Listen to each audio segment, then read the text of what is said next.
தமிழ் நண்பர்கள் அனைவருக்கும் வணக்கம். அக்னிச்சிறகு சேனல் சார்பாக இந்த வீடியோவுக்கு உங்களை அன்புடன் வரவேற்பது நான் உங்கள் கௌசி. கார்த்திக் ரேவதி சீரியலுடைய ஸ்பெஷல் எபிசோடுக்கான ப்ரோமோ என்ன அப்படின்றத பார்க்கலாம். அதுக்கு முன்னாடி இதுவரைக்கும் நம்ம சேனலை நீங்கள் சப்ஸ்கிரைப் பண்ணலாம்னா பண்ணிக்கிறங்க. கூடவே இருக்க பெல் ஐக்கானையும் கிளிக் பண்ணி அதில் ஆல் அப்படின்ற ஆப்ஷனையும் கிளிக் பண்ணிக்கிறங்க. அப்போ தான் நான் போடக்கூடிய வீடியோ உங்களுக்கு உடனுக்குடன் நோட்டிஃபிகேஷனாக வரும். சரி வாங்க ப்ரோமோ என்ன அப்படின்றத டீட்டெயிலாக பார்க்கலாம்.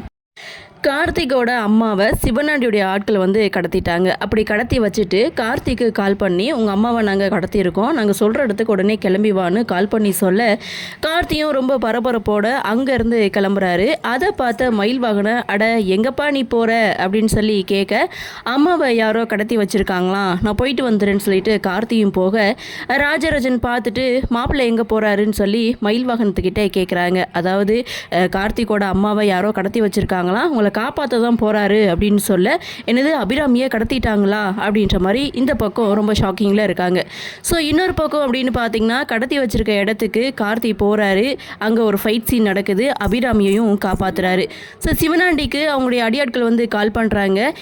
என்ன அந்த டிரைவரோட கதையை முடிச்சிட்டிங்களான்னு சொல்லி கேட்கும்போது அங்கே தான் ஒரு சின்ன தப்பு நடந்துருச்சு, அவன் தப்பிச்சு போயிட்டான், எங்களெல்லாம் அடித்து போட்டுட்டு அவங்க அம்மாவை காப்பாற்றிட்டான் அப்படின்னு சொன்னதுமே இங்கே சிவனாண்டி செம்மையாக கோவப்படுறாங்க. உங்ககிட்ட ஒரு வேலையை ஒப்படைச்சா அதை ஒழுங்காகவே பார்க்க மாட்டிங்களா, இப்போ என்ன பண்ணுறதுன்னு சொல்லிட்டு அவரும் ஒரு பக்கம் டென்ஷனில் இருக்காங்க. இன்னொரு பக்கம் மணமேடையில் ரேவதி உட்காந்துட்டாங்க. ஸோ இங்கே சாமுண்டீஸ்வரி மயில் வாகனத்துக்கிட்ட சரி ராஜா எங்கன்னு சொல்லி கேட்கும்போது ராஜா பாத்ரூம் போயிருக்காரு அப்படின்னு சொல்லி சமாளிக்கிறாங்க.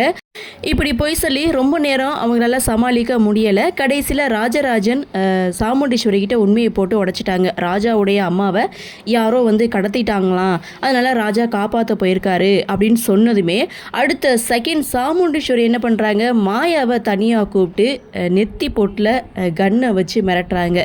அவங்க அம்மாவை எங்கே கடத்தி வச்சிருக்க சொல்லு அப்படின்னு சொல்ல அந்த டிரைவரை உங்கள் வீட்டுக்கு வந்ததுக்கு அப்புறம் தான் எனக்கே தெரியும், அப்புறம் எப்படி மேடம் அவங்க அம்மாவையெல்லாம் எனக்கு தெரியும், எனக்கு எதுவுமே தெரியாது, மகேஷ் திரும்ப வந்தாவே போதும்னு நான் நினச்சிட்டு இருக்கேன், என்ன மேடம் நீங்கள் என்கிட்ட போய் இப்படியெல்லாம் கேட்குறீங்கன்னு சொல்லி சாமுண்டீஸ்வருடைய காலில் விழுந்து கெஞ்சுறாங்க. மாயா இந்த விஷயத்தில் நீ சம்மந்தப்பட்டிருக்கேன்னு தெரிஞ்சுது உன்னை உயிரோடவே விடமாட்டேன்னு சொல்லி மாயாவை மிரட்டி அங்கேருந்து அனுப்பி வைக்கிறாங்க.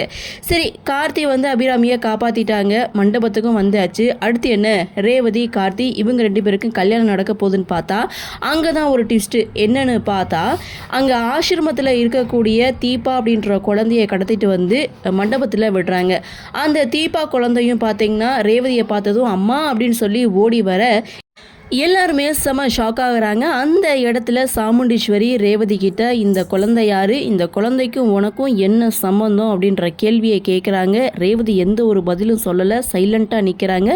இதை தனக்கு சாதகமாக பயன்படுத்திக்கிட்ட சிவனாண்டி பேச ஆரம்பிக்கிறாரு. அதாவது ரேவதிக்கு ஏற்கனவே ஒரு குழந்தை இருக்குது, அதை எல்லாருக்கிட்டே இருந்து மறைச்சு ஆசிரமத்தில் இவ்வளவு நாளும் வளர்த்துட்டு இருந்திருக்காங்க அப்படின்ட்டும் மகேஷுக்கு இது தெரியாமல் கல்யாணம் பண்ணி வைக்க ஸோ தனக்கு சாதகமாக கல்யாணத்தை பண்ணிக்கணும் அப்படின்றதுக்காக அவங்க வீட்டில் வேலை பார்க்குற டிரைவரையே கல்யாணம் பண்ண முடிவு பண்ணியிருக்காங்க. எப்படிப்பட்ட குடும்பம் அப்படின்னு சொல்லி அந்த இடத்துல சிவனாண்டியும் பேச ஆரம்பிக்கிறாங்க. ரேவதி எந்த ஒரு பதிலும் சொல்லலை, கார்த்தியும் நின்றுட்டு இருக்காரு. சாமுண்டீஸ்வரி செம ஷாக்கிங்கில் இருக்காங்க. ரேவதியுடைய பதில் என்ன ஆகும், அந்த குழந்தை யாரு, ரேவதிக்கும் அந்த குழந்தைக்கும் என்ன சம்பந்தம் அப்படின்ற ஒரு எதிர்பார்ப்போட இந்த ப்ரோமோவை கொடுத்துருக்காங்க. சரி அடுத்து என்ன நடக்கும் அப்படின்ற ஒரு எதிர்பார்ப்பு. இந்த பிரச்சனைகள்லாம் முடிஞ்சு இன்னைக்கு சண்டே ஸ்பெஷல் எபிசோடாக கார்த்தி ரேவதியுடைய கல்யாணம் நடக்குமா நடக்காதா அப்படின்ற ஒரு எதிர்பார்ப்போட நாமளும் பொறுத்திருந்து பார்க்கலாம். இந்த ப்ரோமோ பற்றின உங்களுடைய கருத்தை வழக்கம் போல் கமெண்ட் செக்ஷனில் பதிவு பண்ணுங்கள். இந்த வீடியோ உங்களுக்கு பிடிச்சிருந்தா லைக் பண்ணுங்கள், ஷேர் பண்ணுங்கள், மறக்காமல் நம்ம சேனலை சப்ஸ்கிரைப் பண்ணிக்கிறீங்கன்னு சொல்லி இந்த வீடியோவிலிருந்து விடைபெறுகிறேன். நன்றி, வணக்கம்.